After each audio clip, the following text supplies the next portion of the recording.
পানামনগর নারায়ণগঞ্জ জেলার সোনারগাঁয়ে অবস্থিত একটি ঐতিহ্যবাহী প্রাচীন শহর।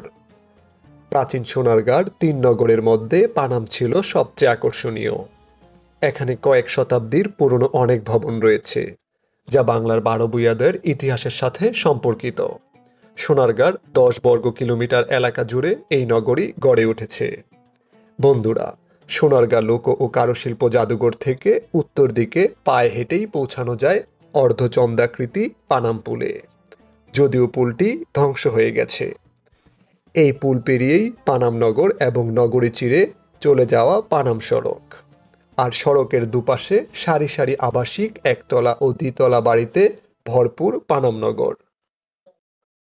বন্ধুরা, ১৫ শতকে ইশাখা বাংলার প্রথম রাজধানী স্থাপন করেছিলেন সোনারগাঁয়ে।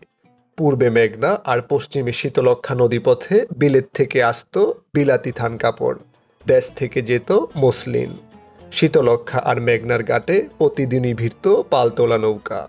প্রায় ওই সময়ই ইস্ট ইন্ডিয়া কোম্পানির বাণিজ্যিক কার্যক্রম ও চিরস্থায়ী বন্দোবস্তর ফলে ইউরোপীয় অনুপ্রেরণায় নতুন ঔপনিবেশিক স্থাপত্য রীতিতে গড়ে ওঠে পানাম নগরী।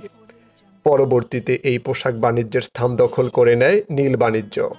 ইংরেজরা এখানে বসিয়েছিলেন নীলের বাণিজ্য কেন্দ্র।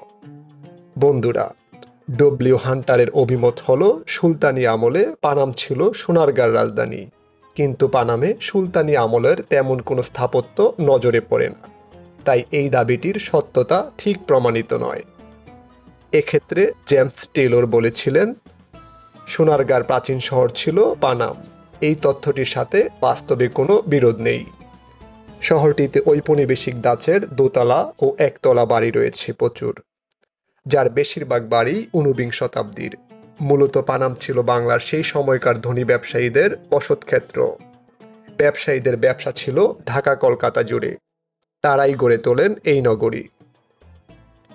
১৬১১ খ্রিস্টাব্দে মুঘলদের সোনারগাঁ অধিকারের পর সড়ক ও সেতু নির্মাণের ফলে রাজধানী শহরের সাথে পানাম এলাকার সরাসরি যোগাযোগ স্থাপিত হয়।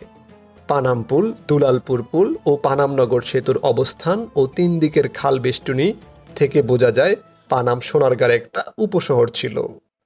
বাংলার স্বাধীন রাজা ইশাখার পদচারণা ছিল এই নগরীতে।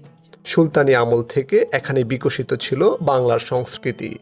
বন্ধুরা, এরকমই মজাদার এবং ইনফরমেটিভ ভিডিও পেতে চ্যানেলটি সাবস্ক্রাইব করে পাশেই থাকুন।